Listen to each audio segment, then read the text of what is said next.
Happy Saturday. We recently talked about Humphrey Davy, including his work with nitrous oxide, and we talked about how it wasn't until later that people really started using nitrous oxide for medical purposes rather than for recreation. Prior hosts talked about the shift to more medical use in their episode called Horace Wells and the Gas War, and that originally came out April 30th, 2012. Of course, that means this episode includes some references to medical and dental experiments and procedures that were being done without any kind of anesthesia. So if you're squeamish about that, heads up. And there are some references to some unethical experimentation. Also, the later part of Wells's story involves drug misuse on his part and a violent attack that he made against 2 sex workers while under the influence. Welcome to Stuff You Missed in History Class, a production of iHeartRadio.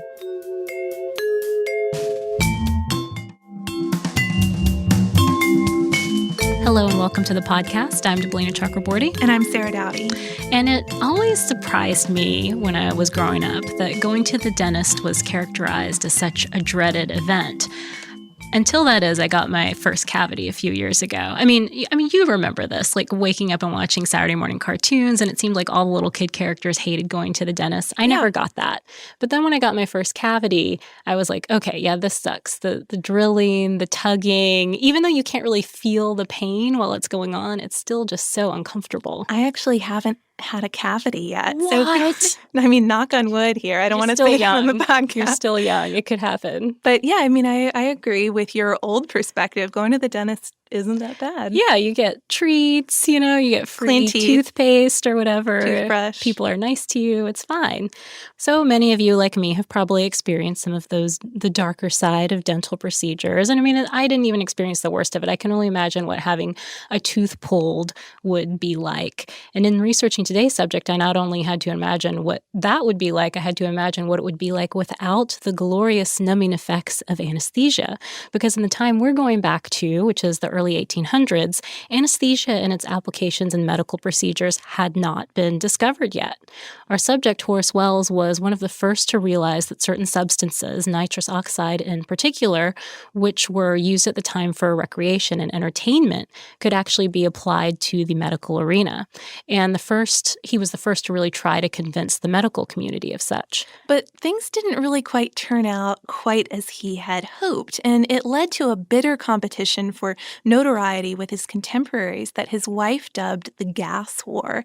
So we're going to look at the build-up to and the fallout from this so-called Gas War, as well as Wells's tragic later life that some people believe made him the inspiration for Robert Louis Stevenson's Dr. Jekyll and Mr. Hyde. Before we get into Wells' story, though, we need to point out that while he's often credited as the discoverer of anesthesia, inhalation anesthesia specifically, there were a lot of people who played a part in this discovery. English chemist and natural philosopher Joseph Priestley, for example, first discovered nitrous oxide gas in 1772. Later that century, British scientist Sir Humphrey Davy started experimenting with it, and he realized that inhaling it made him burst out into waves of laughter, hence how it got to be known as laughing gas. It also brought on a euphoric state. Michael Faraday, Davy's associate, found in 1815 that ether produced similar effects. So by 1800 or so, Davy had realized that nitrous oxide's promise as a painkiller was really there, and its potential medical applications were there too.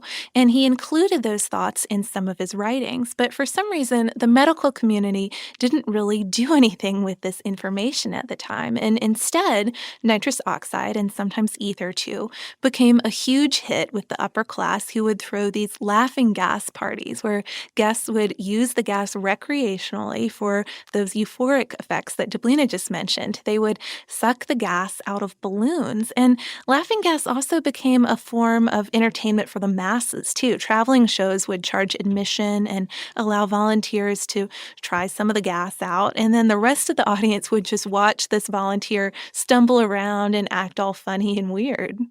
It could be that because nitrous oxide was associated with this silliness, that the medical community didn't really take it seriously. Kind of a sideshow act. Right, and that might be one explanation for why it wasn't used in medical applications at this time. Meanwhile, surgeries and dental procedures, though, like tooth extraction, continued to be carried out without any anesthesia. Patients would sometimes get a swig of alcohol or opium or mandrake maybe, but these weren't really great solutions because they often just made patients even harder to handle. And if you gave them too much, it could kill them. A good example of this from a recent episode would be poor old Mr. Bronte with his eye surgery, and how imagine how horrific something like that would be without any kind of sedative. Yeah, I also read an account in the New Republic of a 19th century surgery, and it mentioned how a patient was having tongue cancer removed. And so, he had to be held down and restrained because that you're completely aware of what's going on. You're completely, you want to get away. The surgeon just had to cut the tongue off as quickly as possible. And then the guy sort of got away. He got out of his restraints and he had to be chased down so that they could cauterize the wound and ended up burning his lip in the process. I mean, it was kind of a mess. And that's why for surgeons, speed was really a virtue at the time. It was hard to make a lot of advancements in surgery, though, because you were just trying to get things done as quickly as possible. Before your patient escapes. Right.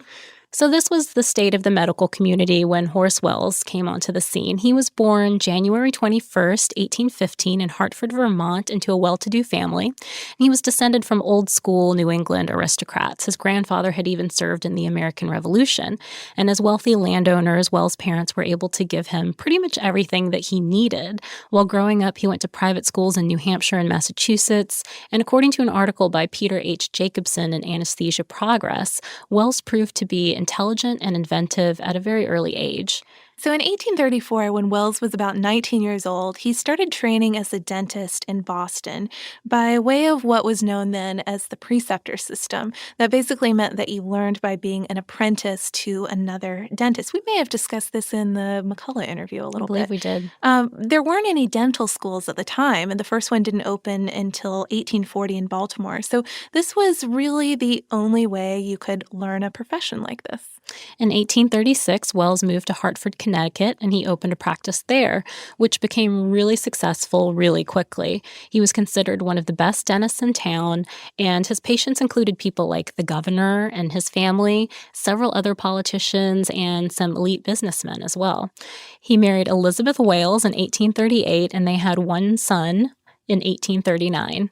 He also had students who worked with him pretty early on, even though he was a young dentist himself. Two of these students were John M. Riggs and William T.G. Morton, who become major characters later on in this story. Riggs ended up practicing in Hartford right near Wells, and Morton moved on to practice in Boston. So at 23 years old, Wells wrote a small book called An Essay on Teeth that talked about oral diseases and how to treat them, as well as more general oral hygiene, tooth development, preventative care, sort of dental basics. And he was really passionate about preventative dentistry and children's dentistry, too. I mean, I would imagine if you're seeing all these things, you'd try to think of ways to avoid them. But the main thing Wells did in his practice was, unfortunately, extract teeth. And he was always really troubled by the amount of pain his patients would have to go through to have a tooth pulled. So he was always trying to think of ways to help that situation, make it a little bit better. And as mentioned, he had a very inventive mind. He invented and made his own instrument. So it's not too surprising that this problem would eventually set the wheels in his head turning.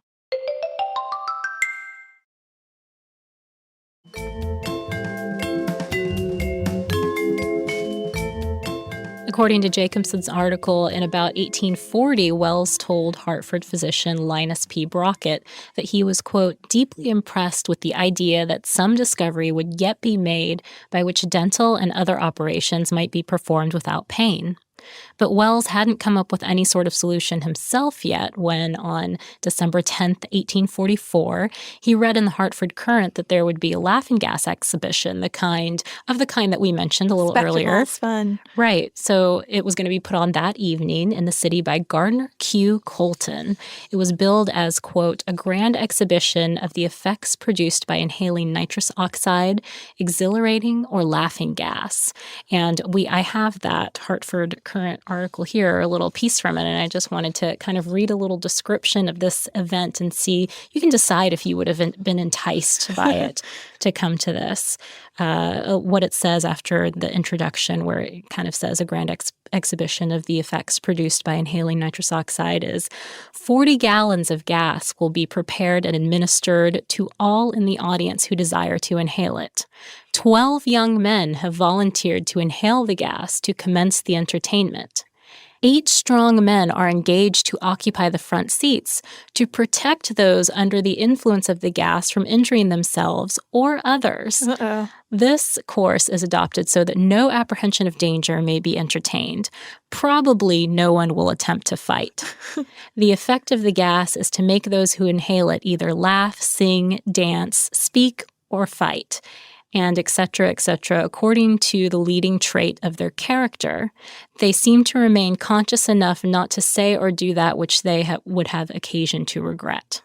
Oh, I would so be there. Oh, totally. So Colton would travel around to various cities putting on these shows. Most sources say that he had been a med student at one time, and that's how he got introduced to nitrous oxide in the first place. So Wells did decide, he had the same opinion we did. He decided to go, and he took his wife to the event that evening too. And they witnessed what was probably pretty typical for one of these exhibitions. According to an article by Henry Wood Irving, probably a talk later printed in the Yale Journal of Biology and Medicine, Colton started off by giving a brief lecture about nitrous oxide and its properties, a little bit of science talk. And then he took the first dose of the gas himself, something that he always did, maybe to reassure the audience. Nothing too bad was going to happen.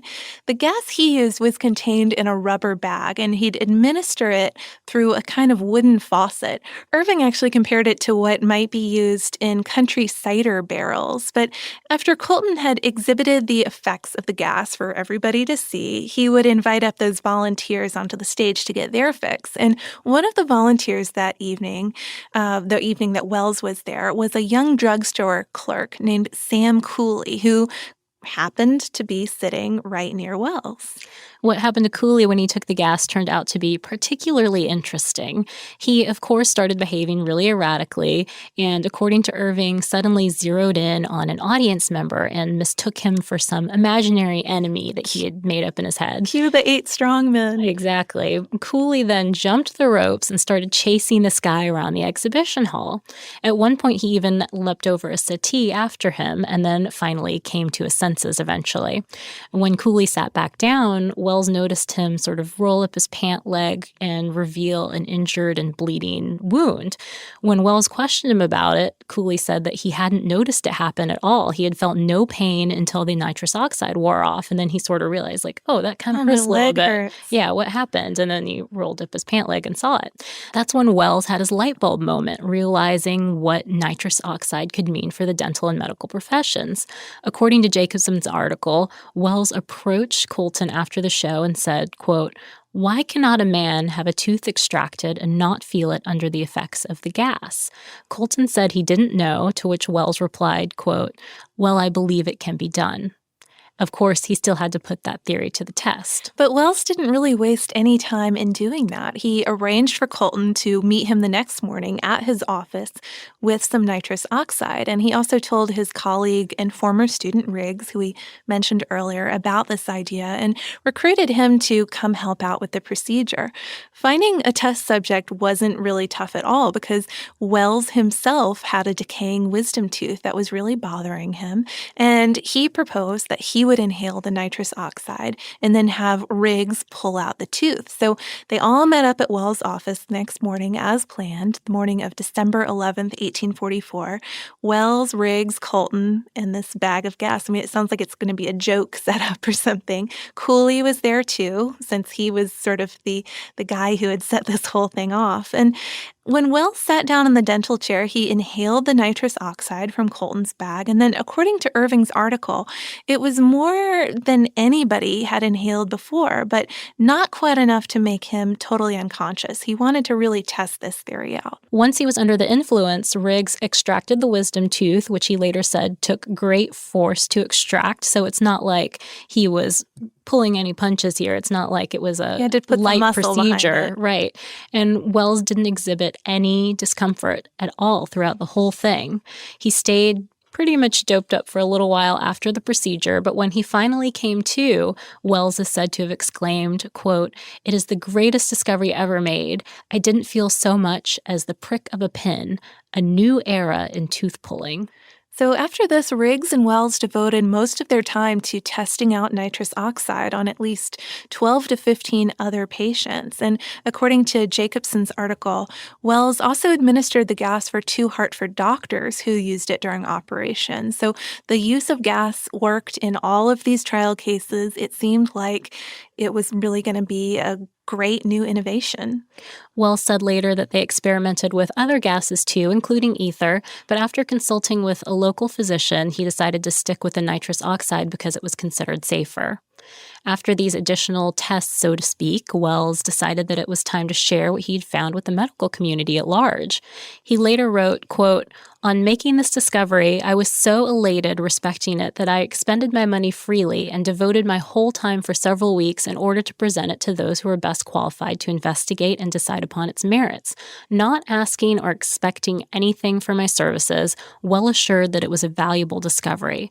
I was desirous that it should be as free as the air we breathe." And that's important to remember that he said that because it kind of sets him apart from some of the other people who claim this discovery later. Protagonists. Yes.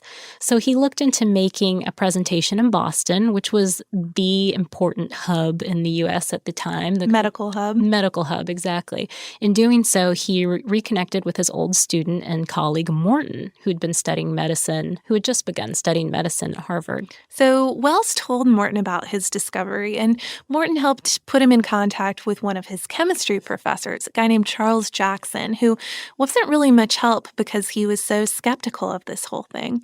Then he put him in touch with Dr. John Collins Warren, who was a professor of surgery at Massachusetts General Hospital. Warren was pretty skeptical too, but he still agreed to let Wells demonstrate his method in front of a room full of senior medical students, which this demonstration took place January 20th, 1845. And Wells was supposed to administer nitrous oxide to a patient who was scheduled to have an amputation, but the surgery ended up being canceled. So Wells instead proposed, well, let's do a tooth extraction. And there was a student present who stepped up as a volunteer. It's kind of hard to imagine now a medical student being like, you can work on me because I have this tooth that needs to come out. But that's what happened. He had a willing patient there. So Wells had the student inhale the gas, and when he thought he was ready, he started to extract the tooth. The student seemed okay at first, but then he cried out at some point during the extraction, and the whole thing was considered a failure and called, quote, a humbug affair. Wells was literally booed off stage, and he went back to Hartford just devastated. Wells theorized later that he'd taken away the gas supplied too early and that the student hadn't been completely under its influence during the procedure, and that's why maybe he felt something, though not as much as he would have felt if he hadn't had anything. Interestingly, though, according to an article by Stuart Finder in Anesthesia Progress, the student later admitted that he didn't feel the tooth being pulled. So he just cried out maybe because something else. I don't know. Regardless, though, Wells took the whole thing really pretty hard, and he gave up his dental practice for a while, and by spring of 1845, he was referring all of his patients to Riggs. He said his experience in Boston brought on, quote, an illness from which I did not recover for many months. He finally started practicing dentistry again sporadically later in the year. He continued to use nitrous oxide successfully during procedures. I mean, interesting that he's still so sure that it works, but he takes it so hard, this fiasco in Boston. He did other stuff too, though, and according to Jacobson's article, he arranged a natural history exhibition in Hartford called Panorama of Nature, and he also patented a new kind of shower bath.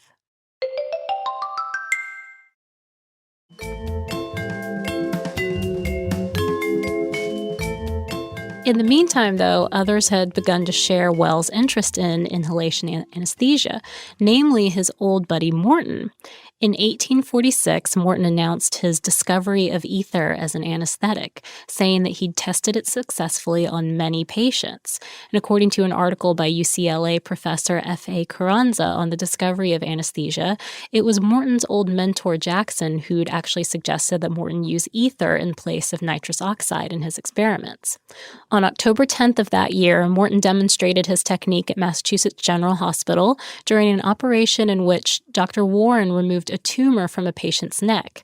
It was a scenario that was very similar, of course, to the one Wells had faced before, but it was considered a success, and the entire medical community was paying attention to what Morton was doing. Still, though, it almost immediately kicked off a controversy about who deserved credit for the discovery of anesthesia.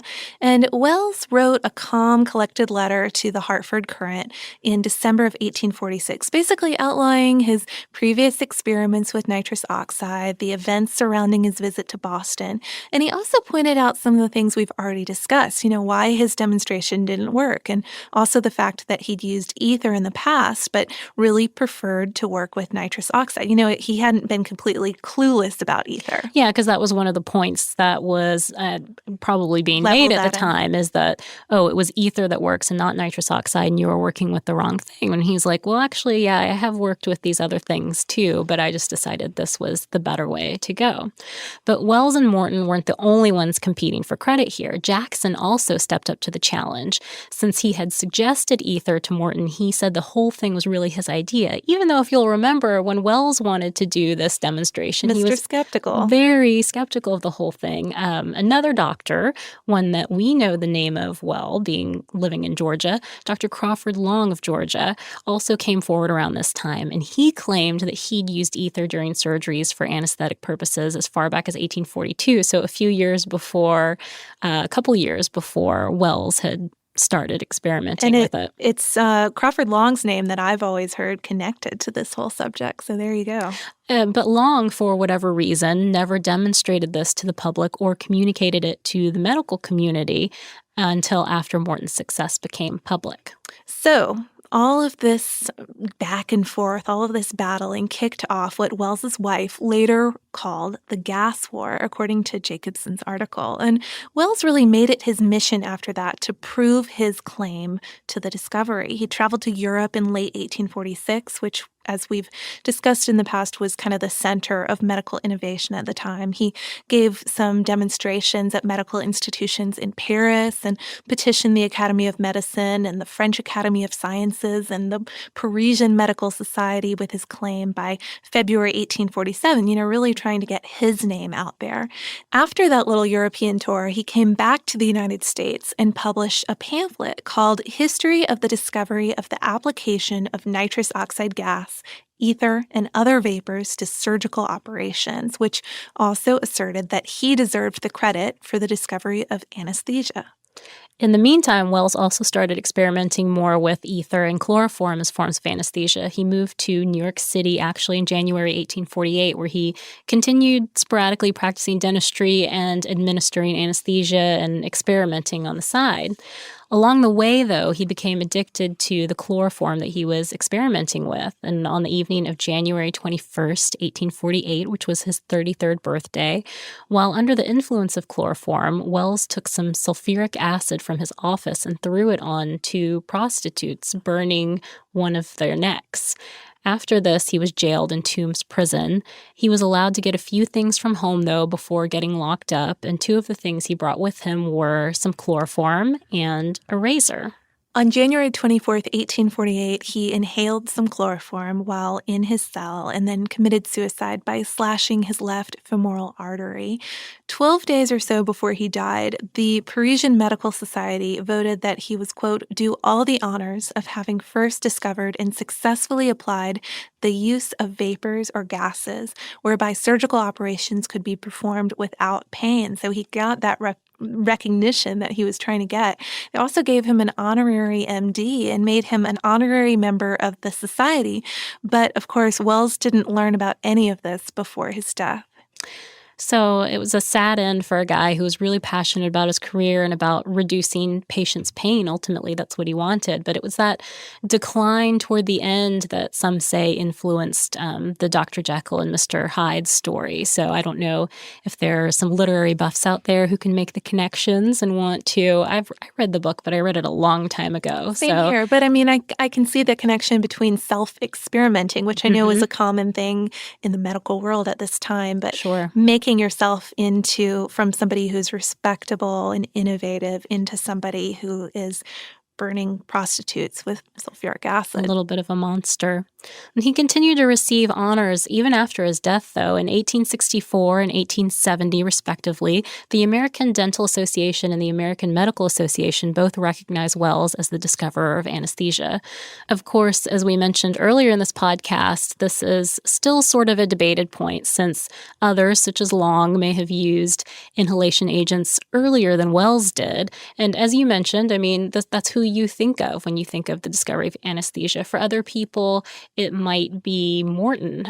So there are a lot of people that could lay claim to this, but it's Wells who really recognized the true potential of what he'd found and sought to get the word out about it with apparently no desire for profit. And it's that point again that we come back to, because Morton handled it differently. He did. I mean, Morton, on the other hand, did appear to have personal gain in mind when it came to anesthesia. And at first, he tried to keep the type of gas he was using secret. He called it lithion and tried to disguise its scent. He wanted to try to make it a patented gas because, of course, everybody was interested in using it at this point. But it eventually came out that it was just ether, something that anybody could get a hold of. And hospitals and other institutions were allowed to use it as they wished. It wasn't under any one individual's control. And after that, Morton still tried to get a patent. He tried to patent, he's like, okay, if I can't patent the gas itself, maybe I can patent its method of use. He seemed determined to try to make money off of this discovery. And even after Wells' death, Morton and Jackson continued their little gas war. They continued to compete to be recognized as the true discoverer of anesthesia. And they both pursued a $100,000 award for the honor from U.S. Congress. Morton even tried to bribe people like Riggs and even Wells' widow to lobby for him in this respect, but ultimately neither ever got the cash. Sounds like it got pretty dirty at the end there. So Wells' supporters continued to defend him. And if there was truly a winner in the gas war, I mean, it sounds like just a lot of tragedy came out of it. If there was a winner, it was probably just society at large, that you wouldn't have to get your eye surgery like Mr. Bronte or get your wisdom tooth yanked out without something dulling the pain. Yeah, going to the dentist could be a pleasure for people everywhere rather than just something that you dread. And the use of anesthesia was, of course, adopted all over the world, although there was some resistance to this along the way. Today, we know that there are many different types of anesthesia that have allowed for all sorts of medical innovations. And so, no matter who we can give total credit to for discovering anesthesia, probably all of these people, there's no doubt that it did good. And I feel like there's one more person we have to mention outside of this gas wars fiasco, but Queen Victoria helped really popularize the use of anesthesia because she used it, I think, in maybe her last, or maybe even her last two pregnancies or her childbirths. And it helped send the message that this was something okay, it was safe. If the Queen was using it, you're good to go too. Yeah, also from a moral standpoint, I think one of the reasons people were opposed to using it is because a lot of religious institutions, for example, thought that you were supposed to, especially during childbirth, you were supposed to feel that pain. And her using it in childbirth for one of her children, I think, just sort of made it, like you said, it made it a little better, made it okay for more people. And of course, we couldn't get out without making a Queen Victoria reference. I know, she's the queen of podcast cameos. I know, name dropping.